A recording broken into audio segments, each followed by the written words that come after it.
आज आपण कुठलीही भाजणी तयार न करता अगदी संपेपर्यंत जशीच्या तशी कुरकुरीत राहणारी, तेलात न विरघळणारी, मऊ न पडणारी, बिना भाजणीची चकलीची रेसिपी बनवतोय। तर चकल्या पहा काय मस्त अशा गोल गरगरीत झालेल्या आहे आणि जराही तेलकट झालेल्या नाही। या ठिकाणी तुम्हाला दिसतच असेल चकलीला काटेही अगदी मस्त आलेले आहे। तर आज आपण मस्त अशी गव्हाच्या पिठापासून पौष्टिक अशी चकलीची रेसिपी पाहणार आहोत। न फसणारी चकलीची रेसिपी आहे। अगदी पहिल्यांदा जरी ट्राय केली तरीही 100% तुमची चकली परफेक्टच बनेल। चला तर मग वेळ न घालवता कशी बनवायची ही चकली ते पाहूया। रेसिपी नेहमीप्रमाणेच अगदी साधी आणि सोपी आहे, त्यामुळे तुम्हाला नक्कीच आवडणार आहे। तर त्यासाठी रेसिपीला एक लाईक जरूर करा। रेसिपीला सुरुवात करण्यापूर्वी तुम्हा सर्वांना माझे एक निवेदन आहे, तुम्ही जर चॅनलवरती नवीन असाल आणि चॅनल अजून सबस्क्राईब केली नसेल तर नक्की सबस्क्राईब करा। दिवाळीमध्ये आपण वेगवेगळ्या प्रकारच्या चकल्या ह्या ट्रायच करत असतो। त्यातलीच ही गव्हाच्या पिठाची चकली अतिशय मस्त आणि कुरकुरीत होते। तर घरातल्याच एका वाटीने मोजून 2 वाटी मी बारीक चाळलेलं मस्त असं गव्हाचं पीठ घेतलेलं आहे। आता 2 वाटीसाठी आपल्याला घ्यायचं आहे 1 वाटी तांदळाचं पीठ। तर हे सुद्धा मी तांदूळ स्वच्छ धुवून घेतले, त्यानंतर पंख्याखाली सुकवून आणि त्याचं मस्त असं गिरणीतून बारीक पीठ तयार करून आणलेलं आहे। किंवा तुमच्याकडे भाकरीचं पीठ असेल तर ते देखील तुम्ही ह्या चकलीसाठी वापरू शकता। कुठलंही पीठ तुम्ही ह्या चकलीसाठी वापरू शकता। तर 2 वाटी पिठासाठी मी 1 वाटी तांदळाचं पीठ घेतलेलं आहे। तर हे सर्व छान व्यवस्थित आपल्याला मिक्स करून घ्यायचं आहे आणि त्यानंतर हे पीठ आपण छान वाफवून घेणार आहोत। वाफवल्यानंतर कुठलीही तुम्ही चकली बनवली ती एकदम कुरकुरीतच होते, त्यासाठी हे पीठ आपल्याला वाफवायचं आहे। वाफवलेल्या पिठाच्या ज्या चकल्या आहे या कधीच फसत नाही, या कुरकुरीतच होतात। त्यासाठी इथे मी सुती कपडा घेतलेला आहे, त्यामध्ये आता एक मस्त अशी पोटली बांधून घेणार आहे। पोटली बांधून आपल्याला ही कुकरमध्ये ठेवायची आहे आणि कुकरच्या 2 शिट्ट्या काढायच्या आहे। किंवा तुम्ही हे एखाद्या कढईमध्ये खाली पाणी टाकायचं आणि त्यावरती सुद्धा हे तुम्ही पीठ वाफवून घेऊ शकता। छान घट्ट पोटली मी या ठिकाणी बांधून घेतलेली आहे। कुकरच्या डब्यामध्ये आता ठेवून घेणार आहे।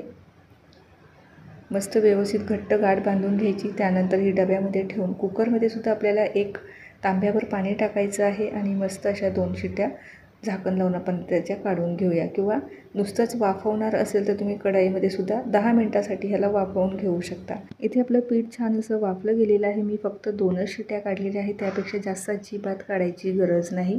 आता हे आपण साईडला काढून घेऊया आणि पूर्णपणे थंड करून घेऊया। हलकंसं कोमट राहिलं तरीही चालेल। तर त्यानंतर हे पीठ आपलं थंड होत आहे, तोपर्यंत यासाठी आपण काय काय मसाले वापरणार आहोत ते पाहूया। तर मसाल्यांमध्ये अगदी बेसिक मसाले या ठिकाणी घेतलेले आहे। पांढरे तीळ घेतलेले आहे साधारणतः 5 ते 6 चमचे। 1 चमचा आपल्याला धने जिरे पावडर, 1 चमचा आपल्याला लाल मिरची पावडर, अर्धा चमचा आपल्याला इथे घ्यायची आहे हळद पावडर आणि 1 चमचा कसुरी मेथी घ्यायची आहे। चवीप्रमाणे आपल्याला मीठही लागणार आहे आणि हिंगही। तर ही कसुरी मेथीमुळे आपल्या चकलीला अतिशय भारी टेस्ट येणार आहे, त्यामुळे तुम्ही जरूर वापरा। किंवा नसेल वापरायची तर तुम्ही स्किपसुद्धा करू शकता, काहीच हरकत नाही। त्यानंतर आपलं पीठसुद्धा आता हलकंसं थंड झालेलं आहे, ते आता ह्या ताटामध्ये काढून घेऊया। ह्या पिठाचा घट्ट असा कडक गोळा तयार होतो, तर त्यासाठी आपल्याला हे थोडंसं फोडून घ्यावं लागणार आहे। तर हे पहा अशा पद्धतीमध्ये ह्या पिठाचा गोळा तयार झालेला आहे। तर हा पिठाचा जो गोळा आहे तो आपल्याला फोडून घ्यायचा आहे। फोडल्यानंतर हा तुम्ही मिक्सरला याची पावडर तयार करून घेऊ शकता किंवा चाळणीने सुद्धा चाळून घेऊ शकता। आता हा पिठाचा जो गोळा आहे हा चमच्याने फोडून घेऊया। व्यवस्थित गरम असल्यामुळे थोडंसं केअरफुलीच आपल्याला हे करावं लागणार आहे, कारण पीठ हे वाफलं गेलेलं असल्यामुळे आतमध्येपर्यंत ही छान अशी वाफ या पिठामध्ये गेलेली आहे, त्यामुळे भरपूर गरम असतं। तर हलकं कोमट झाल्याच्या नंतरच आपल्याला हा पिठाचा गोळा फोडायचा आहे। व्यवस्थित बारीक करून घेतलेला आहे। आता हा तुम्ही असाच मिक्सरला फिरवला तरीही चालेल किंवा आता लगेचच तुम्ही चाळणीने चाळून घेतला तरीही चालेल। आता सर्व पीठ मी छान असं चाळणीने चाळून घेणार आहे, कारण जो थोडासा ओलसर भाग राहिलेला होता तो आपल्याला नको आहे, तर तो बरोबर चाळणीच्या वरती शिल्लक राहील, त्यासाठी आपल्याला हे पीठ चाळणं गरजेचं आहे। तर मस्त असं हे पीठ आपलं या ठिकाणी चाळून झालेलं आहे आणि जो ओलसर भाग आहे हा वरती राहिलेला आहे, हा तुम्ही एखाद्या झाडाला खत म्हणून घालू शकता किंवा याला तुम्हाला जर फेकायचं असेल तर तुम्ही फेकून देऊ शकता। सर्व पीठ मी छान चाळून घेतलेलं आहे। आता त्यामध्ये जे मसाले आहेत ते आपण टाकून घेऊया। अगदी बेसिक घरातलेच मसाले या ठिकाणी ह्या चकलीसाठी आपल्याला लागणार आहे आणि ह्या चकलीची आपल्याला उकड वगैरे काढायची गरज नाही। अगदी साधी आणि सिंपल ही चकलीची रेसिपी आहे।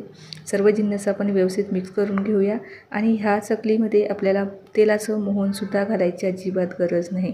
जरी घालणार असाल तर तुम्ही ह्यामध्ये 3 ते 4 चमचे आपण जे पोहे खाण्याचे चमचे आहे ना तेवढंच तेलाचं मोहन किंवा बटर वापरणार असेल तर बटरसुद्धा वापरू शकता, परंतु यामध्ये मी अजिबात तेलाचं मोहन वापरणार नाही.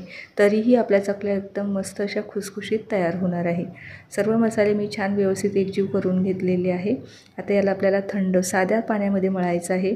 यासाठी आपल्याला कुठेही पाणी गरम करण्याची सुद्धा गरज नाही, तर साध्या पाण्यामध्ये आपण आता याचा मीडियम घट्ट असा गोळा तयार करून घेऊया. पाणी एकदाच घालू नका, थोडं थोडं करून घाला आणि मीडियम घट्ट ज्याप्रमाणे भाकरीचं पीठ मिळतं अगदी तसंच पीठ आपल्याला ह्याचंसुद्धा मळून घ्यायचं आहे. तर हे पीठ जास्त घट्ट ठेवायचं नाही. घट्ट जर पीठ झालं तर आपल्याला थोडं थोडं पाणी टाकून थोडं सैल करावं लागणार आहे, कारण घट्ट पिठाच्या ज्या चकल्या आहे ना जेव्हा आपण चकल्या पाडतो तेव्हा त्या मध्ये मध्ये तुटतात, तर त्यासाठी जास्त घट्ट पीठ आपल्याला मळायचं नाही. आणि सैल पीठ जर झालं तर त्यावेळेला आपल्या चकलीला अजिबात काटे पडतच नाही. त्यामुळे चकलीचं जे पीठ आहे ना हे थोडंफार प्रमाणामध्ये साईडला काढून ठेवायचं. जर आपलं पीठ सैल झालं तर त्यामध्ये मिक्स करायला आपल्याला काम येईल. तर मस्त असा हा पिठाचा गोळा माझा मळून झालेला आहे. आता हा आपण 10 मिनटं झाकून ठेवूया. 10 मिनटानंतर लगेचच चकल्या आपण तयार करून घेऊया. 10 मिनटं झालेली आहे. पीठसुद्धा छान मस्त असं भिजलेलं आहे. आता लगेचच चकल्या बनवून घेऊया. तर छोटासा गोळा आपल्याला घ्यायचा आहे, तोसुद्धा हातावरती आपण छान मळून घेणार आहोत. थोडासा सैल करून घ्यायचा आहे. पिठाची कन्सिस्टन्सी तुम्हाला इथे दिसतच असेल. अजिबात जास्त पातळही वाटत नाही आणि घट्टही नाही. अगदी ज्याप्रमाणे भाकरीचं पीठ असतं ना अगदी तसंच मी मळून घेतलेलं आहे हे पीठ. पिठातला अर्धा गोळा मी घेतला, हातावरती छान सैल करून घेतला. त्यानंतर चकलीच्या साच्यामध्ये भरण्यापूर्वी यामध्ये मी चमचाभर तेल टाकलेलं आहे. थोडंसं तेलाने आपल्याला हा ग्रीस करून घ्यायचा आहे जेणेकरून पीठ चिकटू नये. त्यानंतर चकलीच्या आतमध्ये मी प्लेटसुद्धा टाकून घेतलेली आहे. आता चकली बनवताना इथे एक खास टिप मी तुम्हाला सांगू इच्छिते. जेव्हा आपण चकलीच्या साच्यामध्ये पीठ भरतो त्याच्या आतमध्ये जी प्लेट असते ना ती आपल्याला खरखरीत जी बाजू असते ती बाहेरच्या बाजूला ठेवायची असते. त्यामुळे आपल्या चकलीला काटे एकदम मस्त पडतात. यापूर्वीच्या व्हिडिओमध्ये सुद्धा मी तुम्हाला सांगितलेलं आहे की जी खरखरीत बाजू असते ज्या प्लेटची ती आपल्याला बाहेरच्या बाजूने ठेवायची आहे आणि जी सॉफ्ट असते ती आतमधल्या बाजूने ठेवायचं आहे. तर साच्यामध्ये पीठ व्यवस्थित भरून घेतलेलं आहे. तर इथे तुम्हाला दिसतच असेल चकलीचे काटे, तर तुम्हाला दिसतच असेल. जी सांगितलेली ट्रिक आहे ना ती नक्की वापरा आणि चकल्या बनवा. अगदी मस्त अशा काटेदार तयार होतात. तर चकली पाडत असताना कुठेही आपली चकली तुटत नाही. म्हणजे आपलं जे पीठ आहे हे परफेक्ट तयार झालेलं आहे. जर घट्ट झालं तर थोडंसं थंड पाण्यामध्ये याला थोडं मळून घ्यायचं, थोडं सैल करायचं आणि त्यानंतर साच्यामध्ये भरायचं. पीठ अगदी व्यवस्थित होतं. आणि सैल जर झालं तर थोडंसं जे पीठ आहे ना ते आपल्याला साईडला काढून ठेवायचं. त्यानंतर थोडं थोडं मिक्स करायचं, म्हणजे पीठ मीडियम कन्सिस्टन्सीमध्ये आपल्याला मळून घ्यायचं. त्यानंतरच साच्यामध्ये भरायचं. तर इथे मी काही चकल्या तयार करून घेतलेल्या आहेत. चकल्यांना काटे पहा काय मस्त असे आलेले आहे, सुंदर काटे पडलेले आहे. तर आता ह्यातल्या मी थोड्या चकल्या तयार करून घेणार आहे आणि लगेचच तळून घेणार आहे. एकदाच सर्व चकल्या बनवून ठेवायच्या नाही, थोड्याफार प्रमाणामध्ये बनवायच्या आणि त्यानंतर तळायला घ्यायच्या. आता चकली बनवत असताना इथे तेलाचं जे टेम्परेचर आहे ते आपल्याला जास्त कडकडीत ठेवायचं नाही, तर मीडियम गरम तेलामध्ये आपल्याला ह्या चकल्या तळायच्या आहेत. आता सुरुवातीचे बुडबुडे तुम्हाला इथे दिसतच असेल. सुरुवातीच्या 1-1.5 मिनटं आपल्याला ह्या चकल्या अजिबात पलटवायच्या नाही. जोपर्यंत झाऱ्याला त्या कडक लागत नाही तोपर्यंत पलटवायचे नाही. बुडबुडेसुद्धा थोडे कमी झालेले आहे. त्यानंतरच हे आपण पलटवून घेणार आहोत. गॅस आपल्याला मोठाही ठेवायचा नाही आणि मंदही ठेवायचं नाही, तर मीडियम गॅसवरती आपल्याला ह्या छान अगदी तळाला जाईपर्यंत बुडबुडे कमी होईपर्यंत तळून काढायचे आहे. सुरुवातीचे बुडबुडे पहा आणि आत्ताच्या चकल्या तळल्यानंतरचे जे बुडबुडे पहा तुम्हाला इथे दिसतच. चकली तळत असताना यामध्ये थोडे जरी बुडबुडे राहिले तर ह्या चकल्या काढायची जर तुम्ही घाई केली तर ह्या चकल्या मऊ पडणार असं. त्यासाठी बुडबुडे अगदी पूर्णपणे कमी होईपर्यंत चकल्या तळाला जाईपर्यंत आपल्याला ह्या तेलातून अजिबात काढायच्या नाही. चकली तळत असताना आपल्याला अगदी पेशन्स ठेवून ही चकली तळावी लागणार आहे. जर व्यवस्थित तळली गेली नाही तर ह्या चकल्या नरमच पडणार आहे. त्यामुळे चकली तळत असताना चकलीमधील जे बुडबुडे आहे हे पूर्णपणे कमी होत नाही तोपर्यंत अजिबात तेलाच्या बाहेर काढायची नाही. तर या ठिकाणी तुम्हाला दिसतच असेल मस्त आपल्या चकल्या तळल्या गेलेल्या आहे. आता ह्या काढून घेऊया आणि बाकीच्या सुद्धा चकल्या सेम पद्धतीने तळून घेऊया. तर मस्त अशा कुरकुरीत आपल्या चकल्या या ठिकाणी तयार करून घेतलेल्या आहेत. सर्व चकल्या मी इथे तळून घेतलेल्या आहे.